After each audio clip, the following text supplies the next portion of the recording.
नहमदुहु व नसल्ली अला रसूलिहिल करीम अम्मा बाद फ़अऊज़ु बिल्लाहि मिनश्शैतानिर रजीम बिस्मिल्लाहिर्रहमानिर्रहीम। सब नाज़रीन व हज़रात को अस्सलामु अलैकुम व रहमतुल्लाहि व बरकातुहू। आज आपके साथ मैंने सूरत तीन पढ़नी है। सूरत तीन का तर्जमा पढ़ना है, सूरत तीन का नाम और वजह तस्मिया पढ़ना है और सूरत तीन का बामुहावरा तर्जमा करना है हम लोगों ने। और इसके अलावा इसके इंजीर और ज़ैतून की कसम की है। इंजीर और ज़ैतून के तबी फ़वाइद हैं। तूर सीन की कसम है और अमन वाले शहर की कसम है। और इस सूरत में हमने इंसान को सबसे अच्छी साख्त में पैदा फरमाया, इसका तज़किरा है। फिर हमने इसको सबसे निचले तबके में डाल दिया, इसके बारे में ज़िक्र करना है हम लोगों ने। और नंबर 6 पे सवाए इन लोगों के जो ईमान लाए और नेक अमाल किए, इनके लिए ना ख़त्म होने वाला अजर है, इसका ज़िक्र करना है। और आखिरी हमारा पॉइंट है, सो कौन है जो इसके बाद क़यामत के मुतालिक आपकी तकज़ीब करेगा। इसके अलावा क्या अल्लाह ताला सब हाकिमों से बड़ा हाकिम है। आज हम लोगों ने सूरत तीन पढ़नी है। सूरत तीन का तर्जुमा बामुहावरा पढ़ना है। शुरू करते हैं।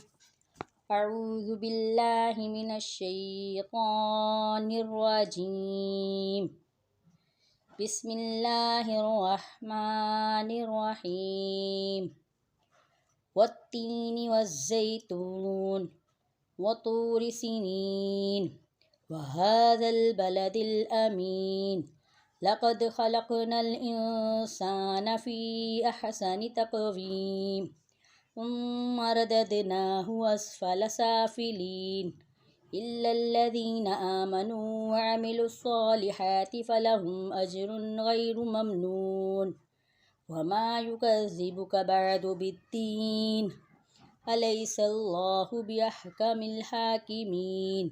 सदक़ल्लाहुल अज़ीम। सूरत का नाम और वजह तस्मिया।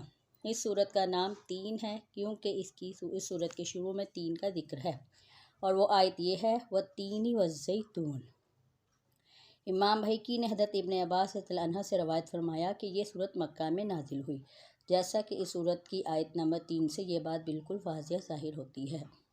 हज़रत इब्रा बिन आज़िब रज़ियल्लाहु अन्हु बयान करते हैं कि रसूल अकरम सल्लल्लाहु अलैहि वसल्लम एक सफ़र में थे। आप सल्लल्लाहु अलैहि वसल्लम ने इशा की नमाज में सूरत तीन और ज़ैतून पढ़ी। मैंने आपसे ज़्यादा खुश आवाज़ के साथ पढ़ने वाला किसी को नहीं सुना। कुरानी तरतीब के लिहाज से इस सूरत का नंबर 95 है और तरतीब नुज़ूली के लिहाज से इस सूरत का नंबर 28 है। इसमें 1 रकू और 8 आयात हैं।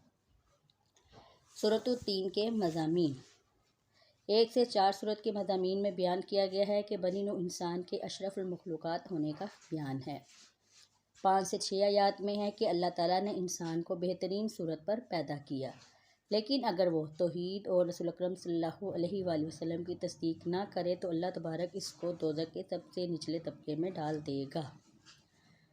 और जो लोग अल्लाह और इसके रसूल सल्लल्लाहु अलैहि वसल्लम पर ईमान लाए और अमल सालिह करते रहे तो रब कायनात इनको ना ख़त्म होने वाले अजर से सरफराज फरमाएगा। 7 और 8 के बयान में है कि अल्लाह रब्बुल इज़्ज़त अपने अदल से कफ़ार को अज़ाब देगा और अपने फ़ज़ल और एहसान से मोमिनीन को जन्नत अता फरमाएगा। सूरत तीन का बामुहावरा तर्जुमा। अल्लाह के नाम से शुरू करती हैं जो नहायत मेहरबान और रहम करने वाला है। इंजीर और ज़ैतून की कसम और तूर सीनीन की और इस अमन वाले शहर मक्का की। बेशक हमने इंसान को अच्छी साख्त में पैदा किया, फिर हमने इसको सबसे निचले तबके में लौटा दिया, सवाए इन लोगों के जो ईमान लाए और उन्होंने नेक अमाल किए, सो इनके लिए कभी ना ख़त्म होने वाला अजर है।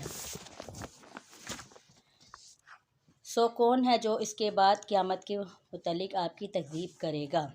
क्या अल्लाह ताला तमाम हाकिमों से बड़ा हाकिम नहीं है। वाखिर दावाना अनिल हम्दुलिल्लाहि रब्बिल आलमीन। अगर आपको मेरी आज की वीडियो अच्छी लगी है तो मुझे लाइक करें, सब्सक्राइब करें, शेयर करें, दुआओं में याद रखिएगा। अल्लाह हाफ़िज़।